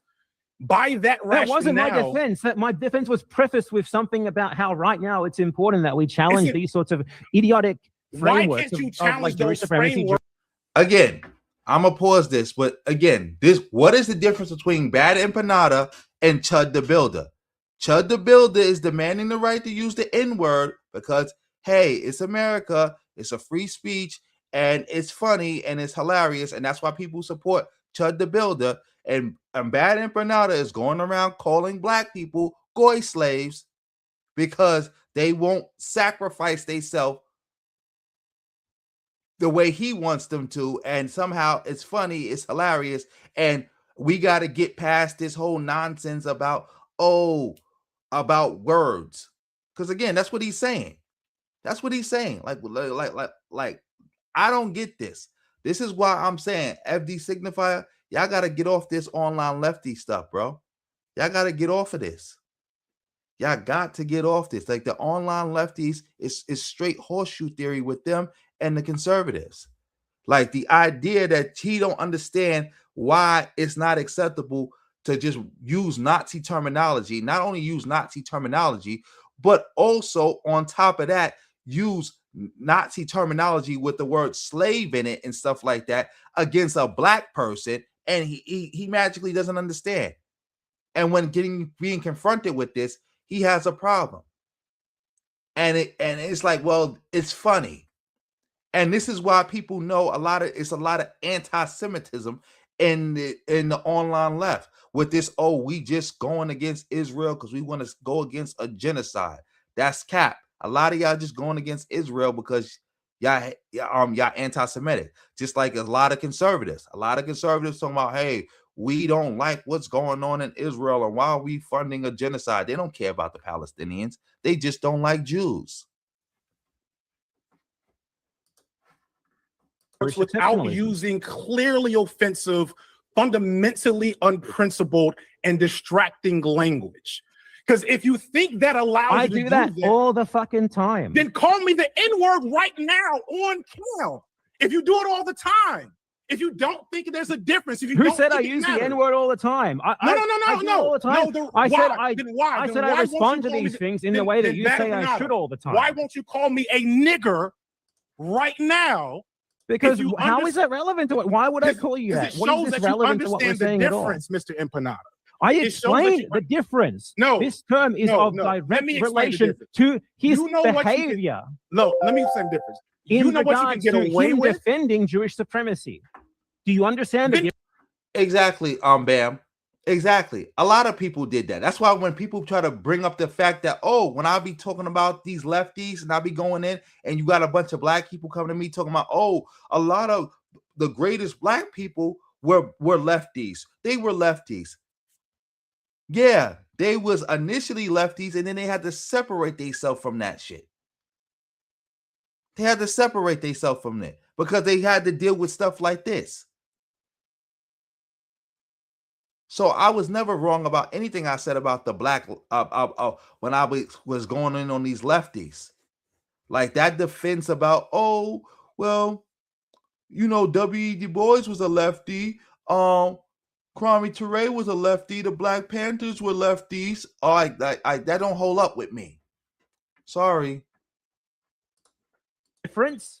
He is defending Jewish supremacy. You could have so said I respond that. to You him could have by said, saying like, Bad great Empanada. fucking job. You could You're have doing said- great work on behalf of the supposedly Bad marginalized Empanada. Jewish Bad community. Empanada. You could have said in this tweet, BGR is defending Jewish supremacy by such and such and such. You could have done that.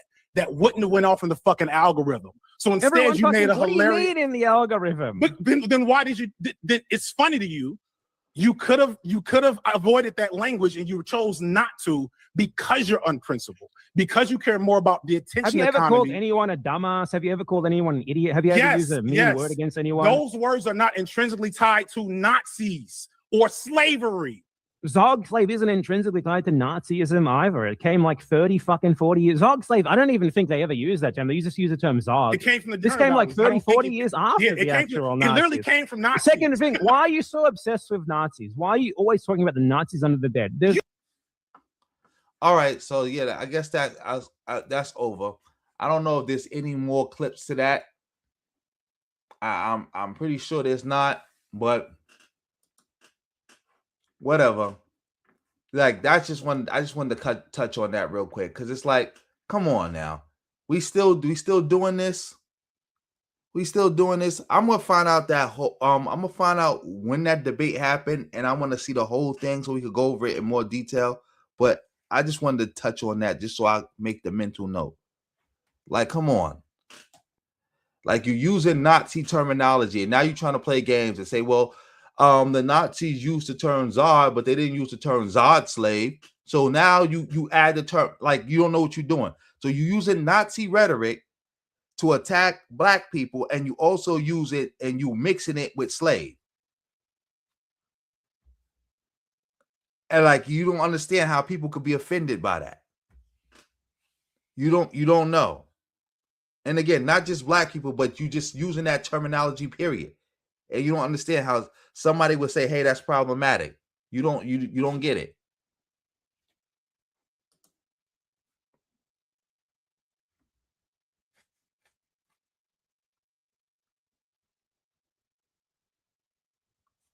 What do you mean?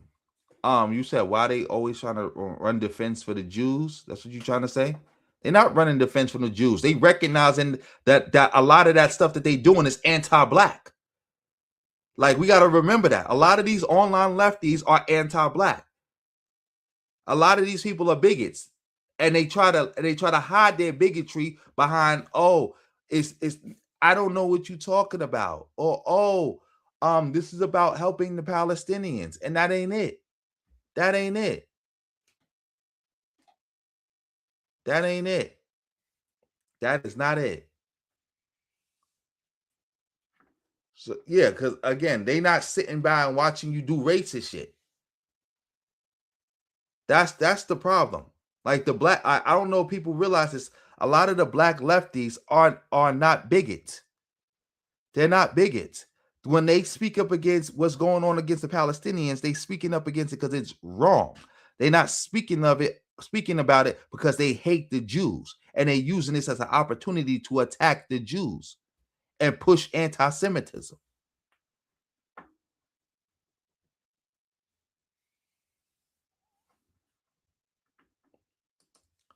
But my thoughts on Bernie Sanders, he's a class reductionist fraud. I don't know if I'm saying that because again, I'm black. From my position, he's a class reductionist fraud. He may be saying the things he's doing because he got some three-dimensional chess going on in his head. Maybe that is what it is. But at the end of the day, from what I'm saying as a black person, class reductionist fraud. Because all this middle class, Democrats are blending the middle class. Oh, the working class. That's cap. That's nonsense. The majority of the Latino working class vote Democrats. The majority of the black Democrat working class votes Democrats. The majority of the Asian working class votes Democrats. The majority of every working class vote Democrats, except one working class. That's the white working class. And why is that? Because remember, the white working class, the white middle class was built by the Democratic Party. They were their main supporters, their main driving force until what? 68. What happened in 68 that made white people turn on the Democratic Party and never go back? Oh, civil rights legislation. So instead of being for real and being like, well, it's the white people turning on the Democrats because they don't like that the Democrats said, hey, well, maybe black people should get a piece too. That's their real issue. But they keep making it seem like this is economic. or they have been abandoned. And what they really mean with that abandoned talk is, well, y'all doing too much for black people, or y'all need this, y'all being too harsh. Maybe we should have a bigger tent and bring these people in. And yeah, they're not gonna always say the right things, and they might say some things that's offensive, but they heart in the right place, and we can have class solidarity, and we could go against the 1%. No, that don't work for me.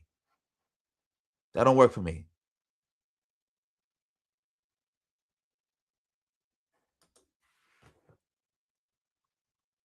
Okay, what do you mean? That don't. I'm not gonna co-sign anti-Semitism. I don't get what you're talking about. I'm not co-signing anti-Semitism. That's out. We're not doing that. I'm especially not gonna co-sign anti-Semitism for something that's happening on the other side of the world with a bunch of racist Palestinians. That's out. Like, if I'm not co-signing anti-Semitism for all the stuff that the white Jew has done to black people in America, the idea that I'm going to co-sign anti-Semitism for something that's happening on the other side of the world with racist Arabs is out. That's out. Like you guys are bugging. I mean, not you guys. You're bugging right now.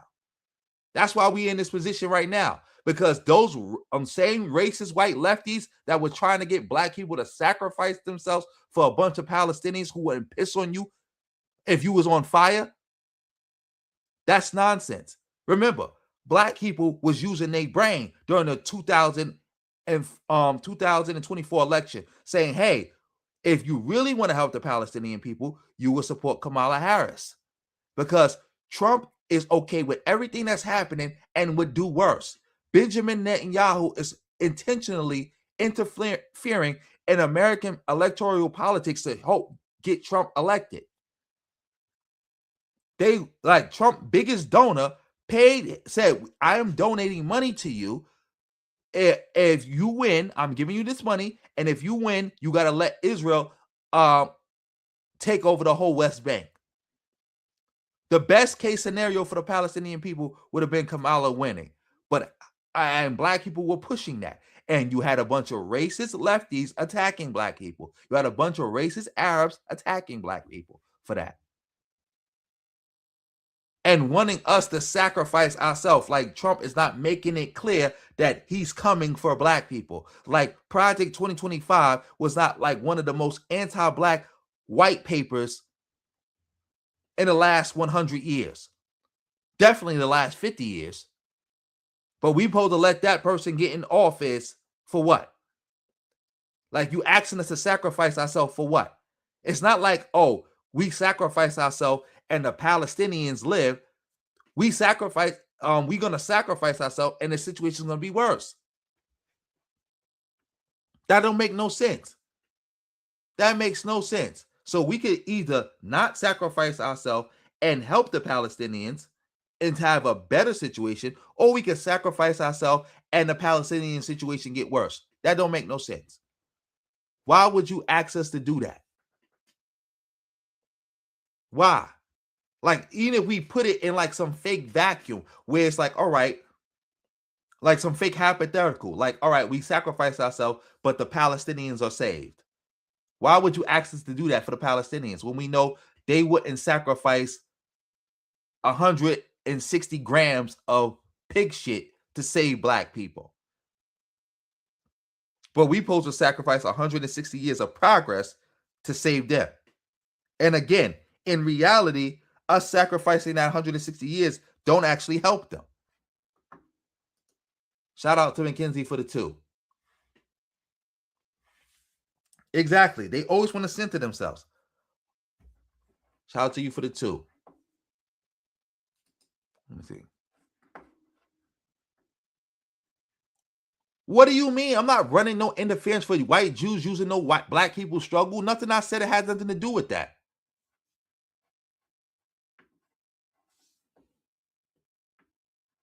I'm not equating, nobody equating slavery with what white Jews is doing.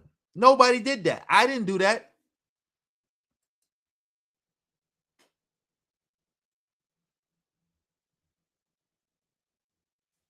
Again, That doesn't matter. I'm not supporting anti-Semitism. If you want to say I condemn anybody who supports a genocide and that happens to be 90% of Jews, I'm cool with that. But I'm not for promoting no Nazi nonsense. I'm not promoting no Nazi bullshit. This is the reason why I don't bang with Kanye. He's like promoting neo-Nazism to black people. That's cancer. That's cancer. And I'm not dealing with that.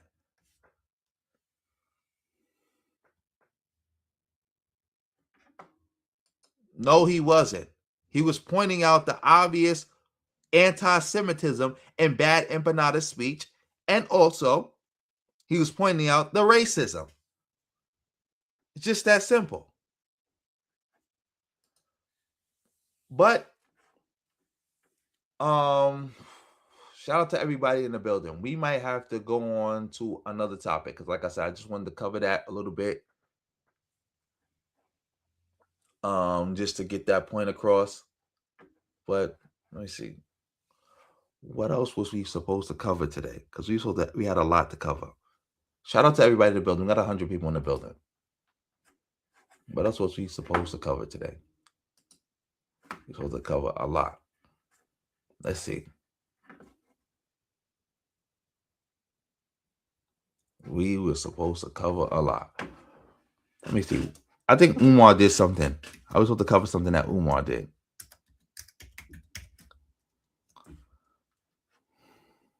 Let's see. What did Umar do? He did something recently.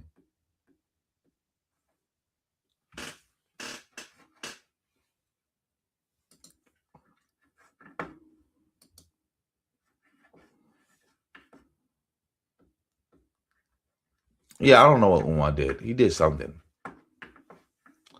Matter of fact, let's cover this. Because I think this is something that somebody wanted me to cover. Shout out to everybody in the building. Here we go.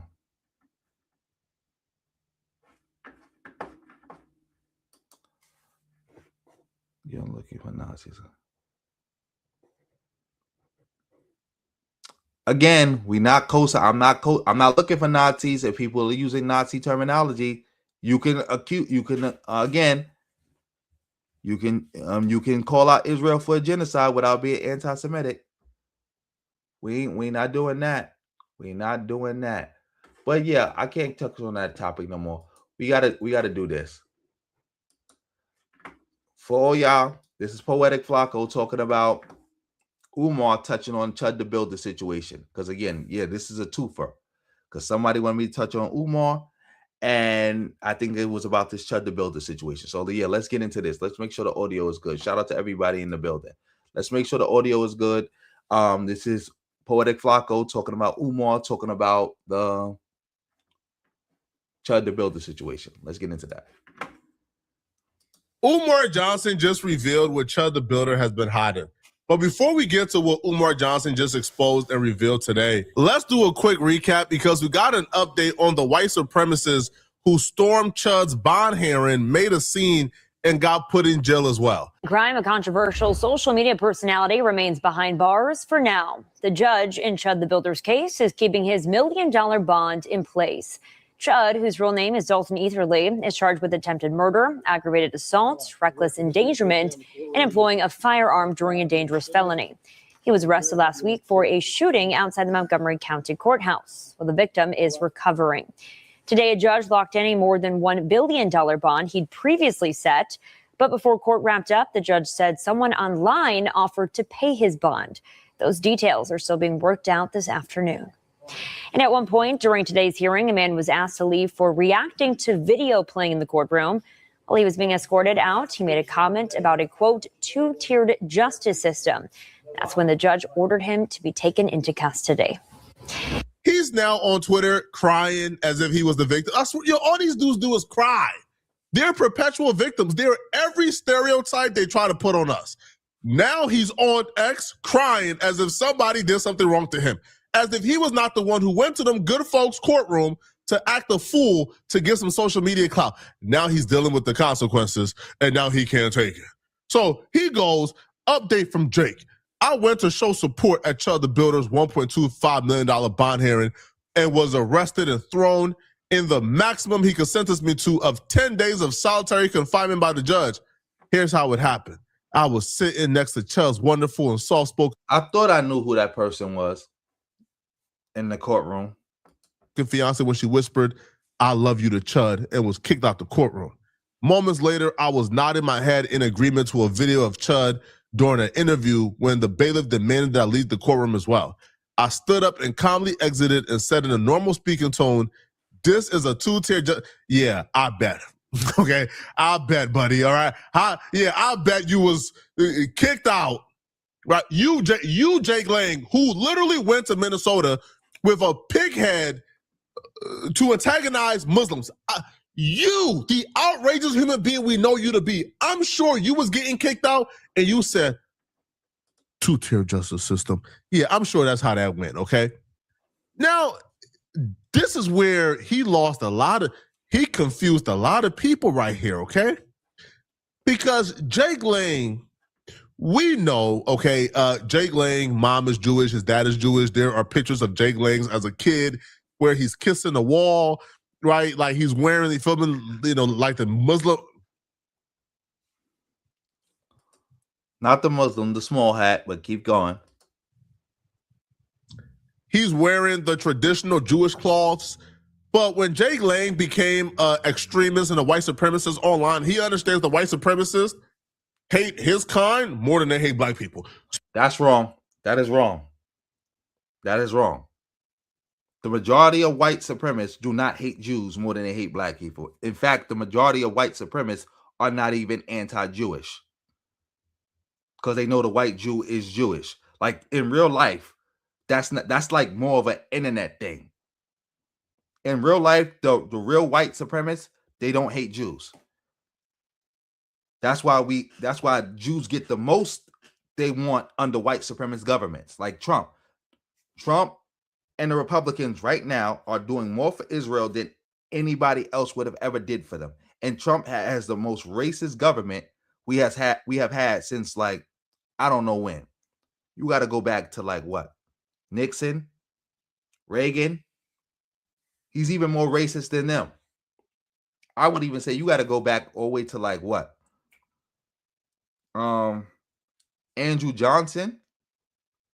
That's how racist Trump administration is. And they doing more for Israel than anything else. Like that's the thing that people don't understand. The online right is different than the real life right. The real life right is mainly made of a bunch of Christian nationalists who support Israel. A bunch of racist white people who support Israel. Evangelicals who support Israel. So he began to denounce and disavow his Jewish heritage and pretend like it don't exist. But when he got sent to, he probably was doing that for the internet. Because again, he's an internet personality. He's not like one of these people who's clicked in real life. So you might be right about that. The jail, I guess now he got some common sense because he's now saying that he's inside the Montgomery County jail at this moment, and he's been starving for 2 days because they're refusing to give him a kosher diet. Kosher? Hold on, bruh. Hold on, man. Again, I don't know much about a kosher diet, but ain't a kosher diet like the Jewish diet? He goes, I was also told by Sergeant Hawley today that my request for a kosher diet was denied and that he would be put on suicide watch if I refused to eat, which is basically naked torture in a cell alone for 10 days. They're also saying they're going to move me in with a roommate in solitary tonight. Oh, so thank you, Lee. Thank you for that. So yeah, thank you for that clarification. But would not give me any other details on who they will be putting me with. Oh, yes! Yo, shout out to Sergeant Hawley, man. This is how you do it, man. Put Chud in a solitary confinement cell with a rolling 60 crib. I want Chud to also share a cell with a black man. Oh, Y'all are tough as hell when you guys is out in public antagonizing black people. Y'all is tough as hell when y'all are bringing pic. I think he wasn't talking about Chud. I think he was talking about Jake, but I think he probably said he want that to happen to Chud too. Has to antagonize Muslims. Now y'all in prison and you can't share a cell with a black man? You can't share a cell with a Muslim? But I thought you tough, huh? So you only tough when there's the broadcast cameras and there's police and it's broad daylight and there's cameras and there's citizens to help you from really getting what you deserve. Now you in prison and you want to know who they want you to share a cell with. You think that's how prison works? You think they come to you and get your permission? Hey, Jake, would you mind sharing a cell with a person A? No? Sorry, Jake. Let's find somebody else. That's not how prison works, homie. And boy, you better pray. You better pray they don't put you in a cell with a militant black man, bro. That's your butt. Now, they continue, and they said, I showed up to Chud's hearing because I know what it's like to turn around in a courtroom where your life is on the line and see nobody but your mother and father. I wanted to make sure Chud did not go through the same pain I had to for 4 years or 6 days as a January 6th political prisoner. I stood up and said something because that's what righteous men do. All it takes for evil, these dudes really believe in their heart. They really believe in their heart. They are the good guys. And if you think that's bad, the second update is worse. The second update is worse. This man is beyond effed. So they came back with a second update, okay? And boy, he's cool. They go, as I was on the phone with Jake yesterday, getting this message from him, he was yelling in his cell, begging to be fed and saying how hungry he was. Oh, poor Jake. Starve him some more. I disavow, right? There's not a lot on YouTube. He goes, seconds later, a supervisor who's black. Why is this a necessary detail? If you truly in your heart don't believe that you are out here victimizing black people and you're out here being hateful, then you wouldn't even think that black people had a reason to hate you, right? Like you wouldn't even think twice that, the police officers or the supervisors were black because black people would have no reason to hate you, right? You're not hateful. As you say, right? So he goes, seconds later, a supervisor, black, and another man went into Jake's cell, said he's coming with them, put him in handcuffs and took him away. I have now not heard from Jake for over 24 hours because they have taken away his phone privileges simply for begging for food. They have apparently called the jail, and the jail hasn't told them exactly where Jake is. Now, he was sent to prison or jail for 10 days. It's been about, 2 days so far? No, maybe 3. He's still got about 7 days left, okay? Enjoy your time in jail. Now, whoever your cellmate is, I'm not advocating for violence. I would never violate YouTube guidelines like that, I wish Jake safety. I wish the black man who is in the cell with Jake, I wish Jake leaves the cell in one piece, in whole, safe, and sound. I wish Jake the best. Okay? I wish him the best, man. All right? Now, Dr. Umar Johnson did an interview with Art of the Dialogue, and Umar Johnson had a deep analysis of where he believes Chud came from, who he believes is funding Chud, and exactly why Chud is out here doing what he does. And I'll be real. This Umar Johnson theory isn't the first time I heard this theory, which is why there's some credibility to this, and I think we should all listen to this. You heard about this one guy, his name is Chud the Builder, and he's going around antagonizing black people, calling them N-words, and you heard about this? I've seen the clips of Chud the Builder. Most recently, Art, if I understand and if my memory is serving me correctly, he is being held after shooting someone multiple times outside of a courthouse. The man he shot was a disabled black veteran, shot him multiple times. The brother survived outside a courthouse, so they got the video surveillance, and he's being held on $1.25 million bail. $1.25 million bail. Attempted homicide is the charge. He does have an attorney. And to my knowledge, the public defender, Art, didn't want to defend him. The public defender didn't want to defend him, and so he had to go and find someone. I'm going to tell you what I think, Art. I think this is an FBI psyops. There's a couple... I said that too. I said that, when people were saying it was a psyop to start a race war before, I said, nah, I'm not jacking that. This is just somebody clout chasing. But when Chud did that stupidness, he did that and then shot the black guy on purpose in front of the courthouse like that, I said, yeah, this might be a psyop. He might be under MK Ultra mind control. Aspects here. You can still be a part of the psyop without knowing you're part of the psyop. Rap music, hip hop. These rappers were a part of the psyop and had no idea they were part of the psyop, right? They were used by the FBI. They were used by the CIA to essentially destroy black culture. And how they did it? Well, they just made sure that the gangster music, the most degenerate music possible got pushed to the forefront. In terms of Chud went from being this relatively unknown weirdo, right, who would do some racist things on Twitter like nobody really knew who he was. Like Twitter was kind of like suppressing his reach. Then a switch happened within like a month. Chud clips was everywhere. Chud was on every broadcast. Chud was on every clip page. Right now, you could attribute that to Kick and the Kick clipping program. Maybe that's it. Or the powers that be say, you know what? We should probably push that content right there. That content right there divides and destroys all progress towards race relations in America. That content right there will have them fighting among themselves while Trump is stealing $2 billion to give to like insurrectionists. Let's go ahead and push this content some more. So Chud could be the PSYOP without him knowing he's a part of the PSYOP. Now, I knew something was up, to be honest, when the FBI... That's true. He could be a part of the PSYOP without knowing he's a part of the PSYOP. You cooking right now, Poetic Flacco. Keep it going. Keep it going. You cooking right now. According to Chud, came and got him when he went to jail. They interviewed him for about 2 or 3 hours. And they asked him all type of questions. My thing is, why would the FBI take an interest in Chud, who's this, like he's somewhat popular, I guess, but like he's not, right? Like he's not impactful. Like he's not no type of like revolutionary or activist or free thinker. But the FBI came and sat down for 3 hours and asked Chud if he's a part of any type of extremist groups. Why would they be so focused on Chud?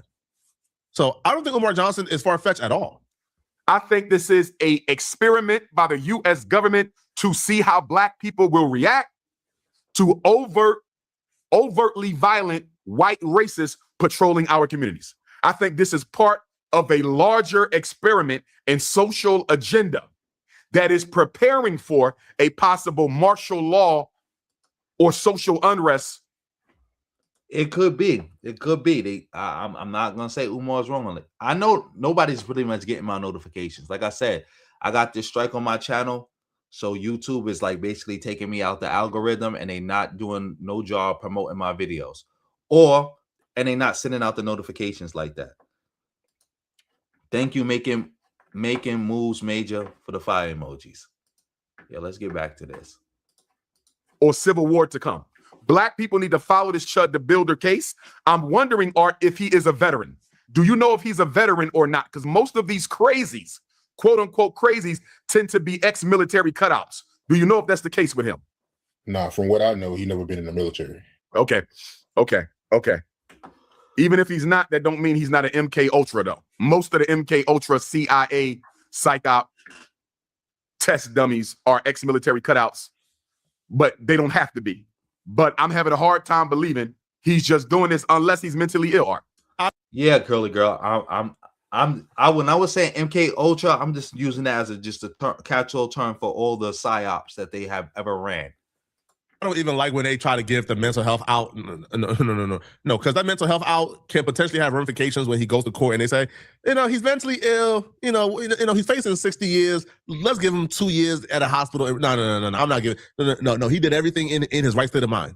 Y'all let me know in the comment section. What do you guys think, man? Y'all think is Chud a part of the PSYOP, man? Is Chud an FBI agent who was sent to divide us and destroy all progress towards race relations and distract us from the Epstein files and these other things they don't want us to focus on?